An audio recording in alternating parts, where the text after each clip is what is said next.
This is my CAA number 3 historical timeline. I am starting off with one of the most well-known educational acts or cases, Brown versus Board of Education in 1954. This act or case declared state laws establishing separate public schools to be unconstitutional.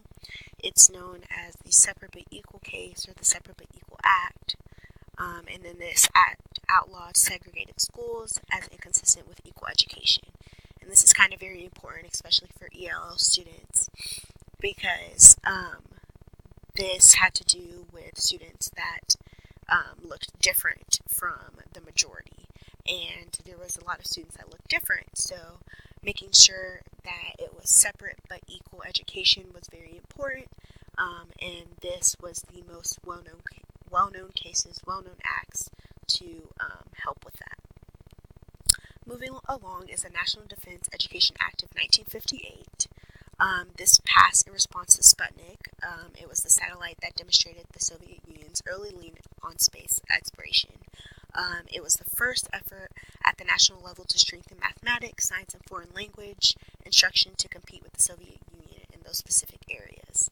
So in regards to this, it just brought importance to mathematics and science and foreign language because we were competing with other nations at this point to have better education. So this helped our ELL learners specifically because not only were they learning a new language, they were also getting better mathematics and science content and education. So that was very important for ELL learners. Moving along to the Civil Rights Act of 1964. This act ended segregation in public places and banned race, color, religion, sex, and national origin discrimination in public facilities.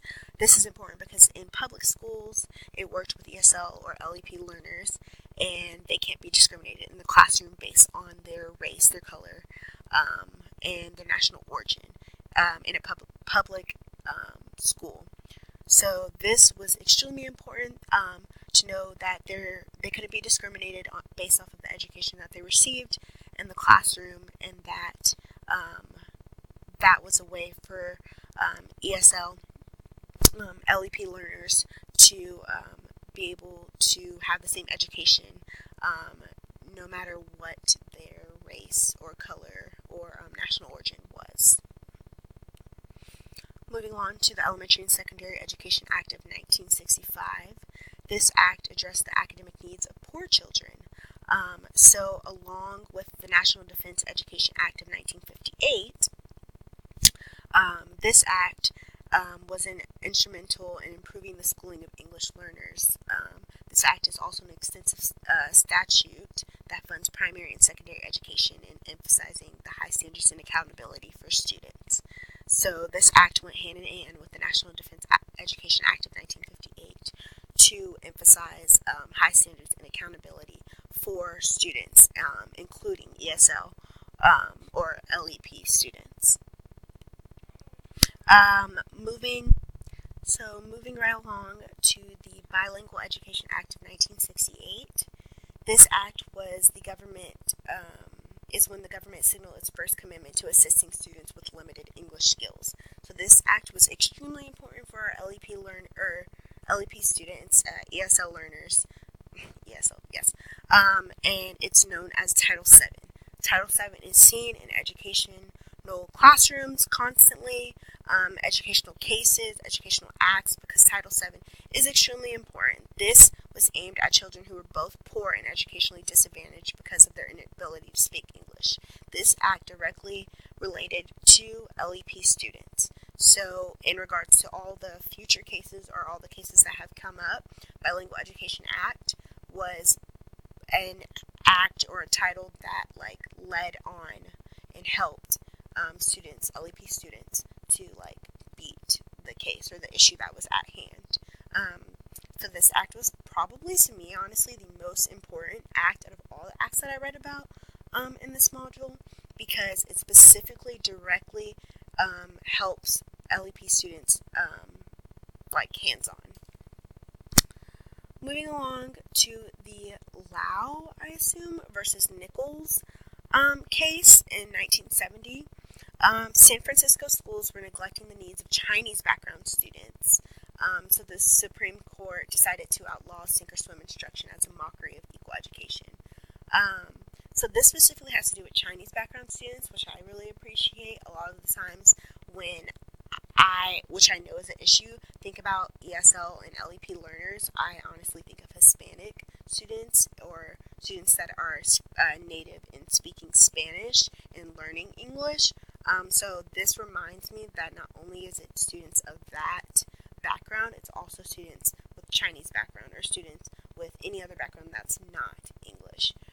So that's always something to consider and to remember. So I thought this case was important to throw into because it helps me remember that there are so many different students with different backgrounds that aren't proficient in English.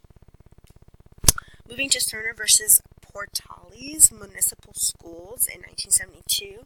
This was the first court mandate for bilingual education. During this, a federal judge ordered instruction in the children's native language and culture as part of desegregation plan, and it upholds the right to bilingual education for Mexican American children. So this had a court case, mandated for bilingual education. So this held bilingual education for Mexican American children. So obviously that's a very important case to remember because it stands for bilingual education in the school and in the classroom and for the education for the students. Moving on to the Lau remedies, I wasn't sure if this necessarily counted as a slide that I can put on this timeline. I just thought that this was a really important thing to talk about. But these were guidelines that told districts how to identify and evaluate children with limited English skills and what instructional treatments would be appropriate to help these students become proficient in their English skills, and then also guided and showed when children were ready for mainstream classrooms that weren't necessarily focused on improving their English specifically, but mainstream classrooms where they were also language majority students, and it also required that where children's rights have been violated, districts must provide bilingual education for elementary school students who spoke little to no English. So this really emphasized the fact that bilingual education needs to be in the classroom, especially for students in elementary who spoke little to no English. So I don't know if this necessarily counts. I hope it does. I just thought it was a very important thing to know because it was basically the guidelines and the restrictions for students for ELS, and LEP students. Moving along to Rios versus Reed in 1977. This is when the federal judge ruled that the school district had violated the rights of LEP students by providing a half-hearted bilingual program that relied mainly on ESL and included no bicultural component.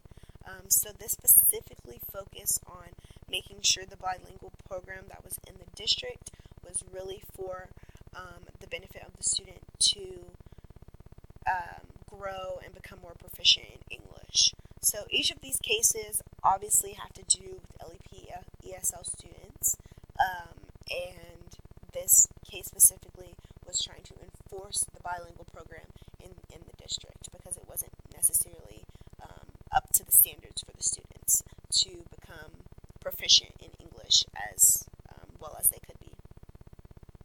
Moving along to Castañeda versus Pickard, 1981 case that originated in Texas in the Raymondville Independent School District, and it was failing to address the needs of EL students, and it pretty much set obligations for English learners. So this kind of goes hand in hand with the Rios v. Reed because these are both trying to promote and grow the bilingual program within the district to help English learners become more proficient in English. And lastly but not least, I picked Proposition 227. I wasn't sure if this was an exact case that I would be able to use, but it was the very first one shown in the reading, and it was bolded. I could tell that it was important, so I added it into my presentation. It tried to dismantle most of California's bilingual education program, and it required that the public schools to teach LAP students in special classes. I don't know why that says classes. That are taught nearly all in English.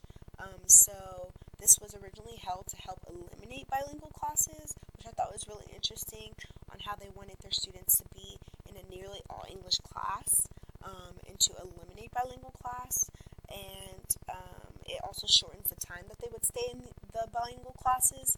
So I thought that was interesting that held for quite some time to be a proposition where students won't be in a bilingual class. I mean, I understand both points of views now, looking at all the things that I learned from the modules in both this class and my other special education class, or special populations class. So I can understand both sides at this point, but I thought that was interesting and wanted to throw that in there because these are all pro bilingual programs, where that was trying to limit the amount bilingual programs were supposed to be placed in the classroom. And then lastly, these are my citations.